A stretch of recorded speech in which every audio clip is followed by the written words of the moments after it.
Salut tout le monde, c'est Mimo. Alors je suis nouveau sur la plateforme et j'ai décidé de créer une chaîne YouTube qui vous permettra de visiter tous les lieux insolites de Paris, tout ce que vous pourrez visiter et tout ce que vous pourrez déguster dans cette magnifique ville. Alors pour introduire ma chaîne YouTube, j'ai décidé de visiter avec vous la galerie d'anatomie comparée de paléontologie. C'est un muséum qui se situe au Jardin des Plantes à proximité de Gare de Lyon. Alors, il faut savoir que ce musée se divise en trois catégories. Alors, au rez-de-chaussée, vous avez tout ce qui est l'anatomie comparée, qui est l'étude de la forme et de la structure des organes des animaux. Ça consiste en gros à chercher et comprendre les différences et ainsi que les ressemblances entre les espèces. C'est une galerie qui se visite comme une bibliothèque qui regroupe toutes les informations nécessaires sur les vertébrés, c'est-à-dire tous les animaux qui ont une colonne vertébrale. Dans cet étage-là, on peut y retrouver différents squelettes comme ceux des baleines, des cachalots, des orques, des mouflons, des rennes, des antilopes, des rhinocéros, des tapirs, des panthères, des lions, des girafes, des chameaux, des dromadaires, des primates, des animaux même momifiés, des oiseaux ainsi que des crocodiles. Vous avez tout type d'animaux que je vous ai cités à différentes époques. Donc vous pouvez voir l'évolution au cours des siècles et des années. Au premier étage, alors c'est la galerie de paléontologie, c'est la science qui traite de l'histoire et de l'évolution sur la Terre depuis des milliards d'années.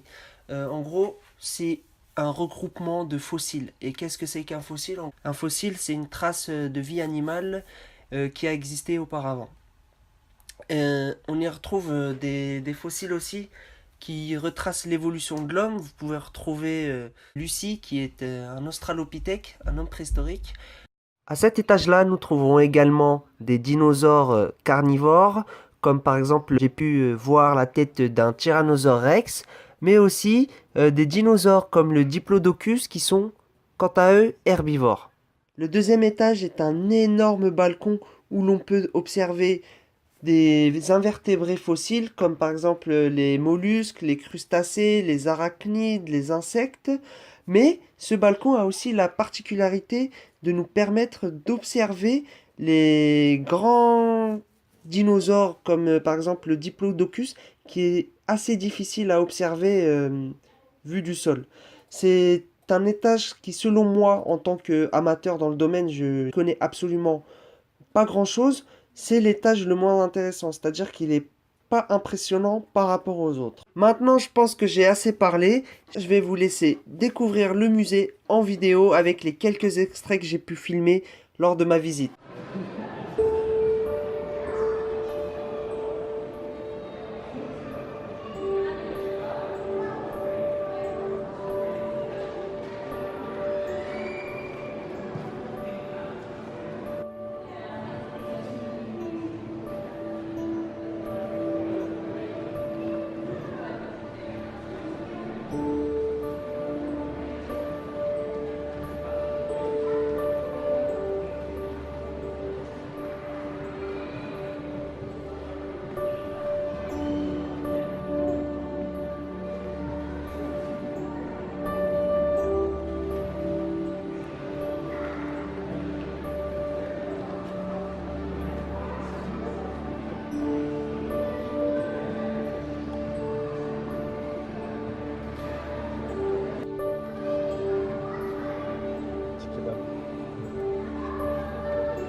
la fin de la vidéo. J'espère que ça vous a plu et que vous avez pu découvrir de nouvelles choses, malgré le manque d'informations concernant les ossements. Mais comme je vous ai dit, je ne suis qu'un amateur, je découvre en même temps que vous. Je vous laisse en image, vous me dites en commentaire par quoi je suis en train de me faire dévorer. Allez, ciao ciao.